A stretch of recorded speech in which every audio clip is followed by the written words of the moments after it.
lamang niya ang may diferensya.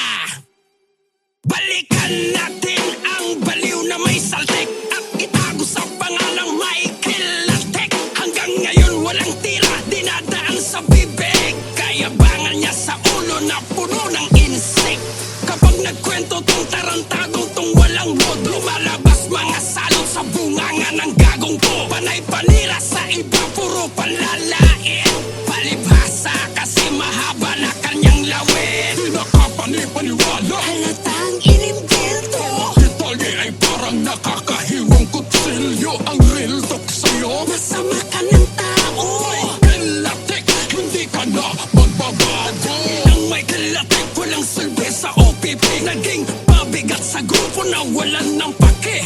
Nasaan ka habang patuloy ko kinakarera? Sa larangan ng music, tinataas ko ang bandera. Sinusulong sa sinumang nataking pinaglalaban. Pang patuloy makilala, lumaman o baguhan. Nakipagsabayan sa hamon ng bagong henerasyon. Kaya ang grupong OPP Clan kilala pa rin ngayon. Dahil sa'kin, Michael Latek, sa utak mo ay isiksik. Wala kang magawang tulong kasi wala ka ng bagsik. Inangat ko ang watawat ng grupo pero ikaw Binababa mo kasi pride mo pa rin ang ibaba. kasi na maskara at huwag ka nang magpanggaba. Huwag ka nang magmalinis kasi mas marungis ka pa. Sa galising pusa na inuukod sa basura. Asan mo muna ipot sa pangit mong pagmumukha.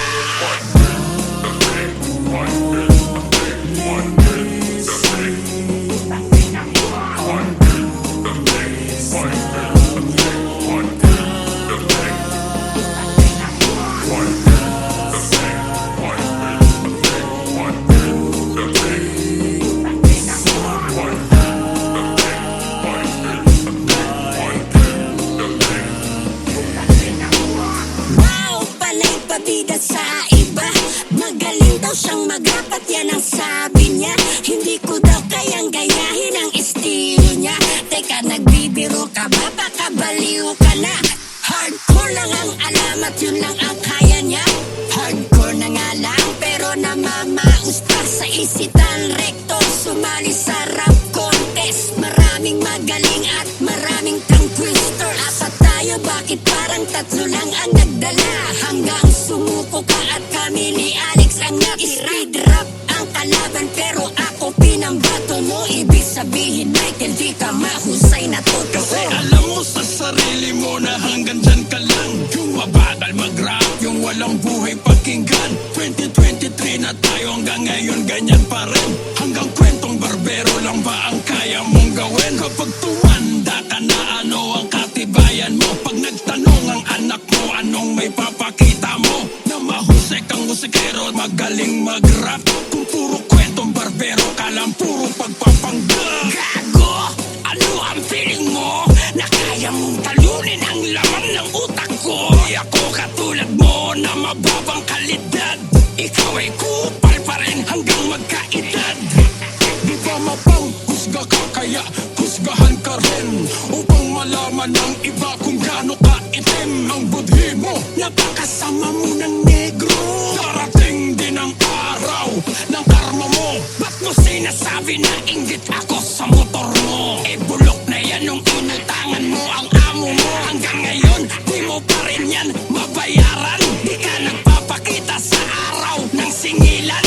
Di ako mahilig magmotor, I really don't like. Alam mo yan noon, di ba gusto ko lang magbay? Yan ang hirap sa iyo, puro ka imahinasyon. Ang alam mo lang kasi, maglasing at mag-inom. Lasinggero ka kasi, bidang-bida sa tagay. Walang kumpay na kwento na puro kayabangan. Di na makasingit magkwento ang kainuman. Kaya pala isa-isa silang nag-aalisan. Magpakasama ka lang, maglasing at mahibang. Karma mo ay darating nang di mo na mamalaya. Bago mo ko husgahan at punahin ang pagkatao ko. Alisin mga grasa sa pangit na mukha mo.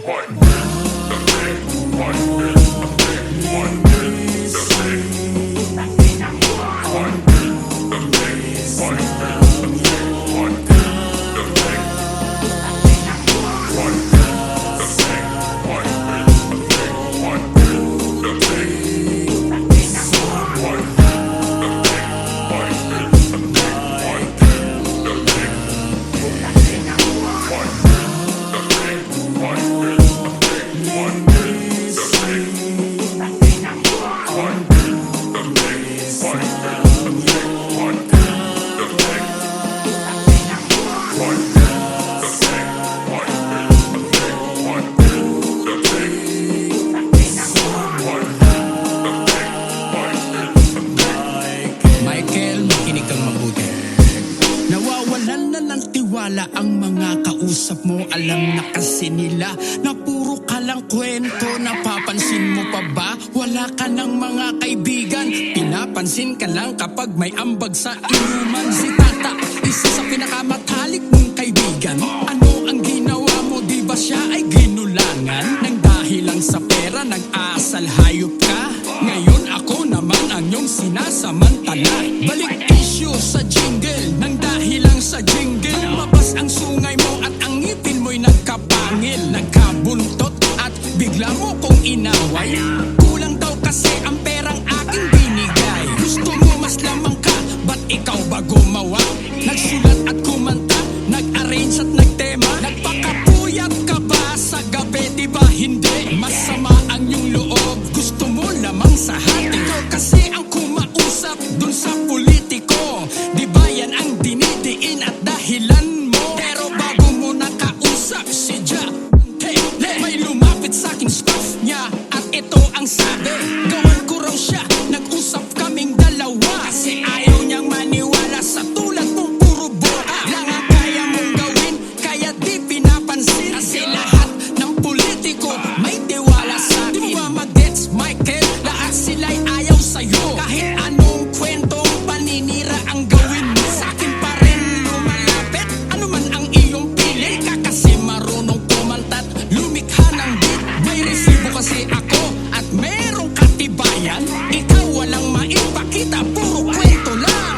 Mula noon ay kachat ko na siya, di mo alam. Pasalamat ka pa nga, ikaw ay aking binigyan. Usapang internet tayo, nung bati pa tayo. Ako ang katuwang mo sa malas na business. Daming problemang dumating, masama ka na kasi. Nagsusugal, naglalasing, araw at gabi. Dami rin nagre-reklamo sa mga subscriber mo. Lahat naman nagbabayad pero tinataguan mo. Isang araw binabarangay ka, ako ang humarap. Kasi nakita ko mukha mo, umuurong ang bayan. 2 buwang pangako mo para sa serbisyo ko. Sabi mo sa'kin kailangan ko munang isakripisyo. Kaya wala akong sahod, walang nagawa kundi sumunod. Ginulangan mo lang ako, yun na ang sumunod.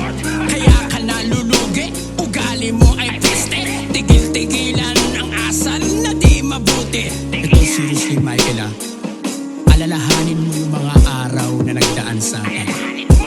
Napakabuti ko sa'yo, Michael. Alam mo yan, sumusunod ako sa'yo bilang isang kaibigan. Pag ako'y may pagkukulang, pag may nagawang mali, maluha-luha akong humihingi sa'yo ng sorry. Oh, kaya mo ba yun? Di mo magagawa yun. Kasi halang na ambito ka mo, kaya nagkaganon. Hindi na ikaw yung Michael na nakilala ko. Pag may problema, ako ang husay mong magpayo. Di ko alam ang dahilan, bakit ka nasiraan. Iniisip ko tuloy na pera-pera ka na lang.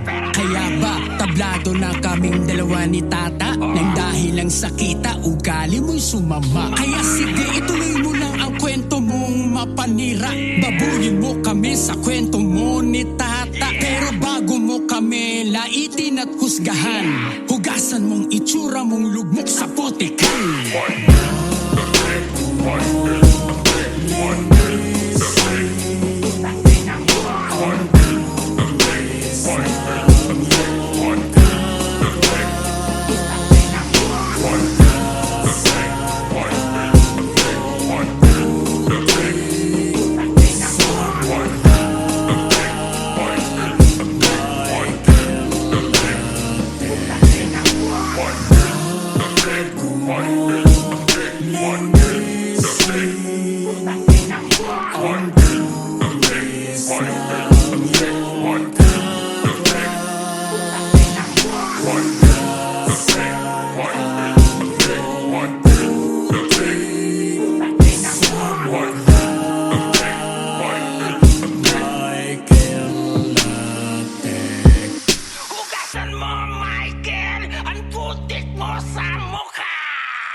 Makadonggalo Music.